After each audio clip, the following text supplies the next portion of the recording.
ஒருவருக்கு பூர்வீக சொத்து, அதாவது தந்தை மற்றும் பாட்டனார் அவருடைய சொத்து அல்லது தாய்வழி சொத்து, இது எப்பொழுது ஜாதகருக்கு கிடைக்கப்பெறும் அப்படின்னு பார்த்தோம்னா, அந்த ஜாதகருடைய ஜாதகத்தில் அவர் பிறந்த நேரத்தில் கிரகங்களின் அமைப்பை பொறுத்து அவருக்கு சொத்து கிடைக்கும். தாய்வழி சொத்து கிடைக்க வேண்டும் என்றால் 4ஆம் அதிபதி 2ஆம் பாவகத்தில் ஸ்தானபலத்துடன் கூடிய திருப்பலமும் பெற்றிருக்க மாத்திரு மூலதன யோகம் என்று சொல்லக்கூடிய ஒருவருடைய தாயாரின் மூலமான சொத்து கிடைக்கும்.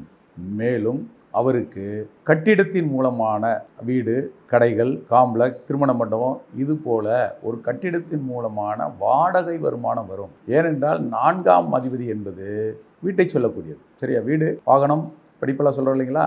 அந்த மாதிரி இது சரராசியாக இருக்கும் பட்சத்தில் வாகனத்தின் மூலமாக வருவாயும், சிரராசியாக இருக்கும் பட்சத்தில் அசையாத கட்டடத்தின் மூலமாக வருவாயும் கிடைக்கும்.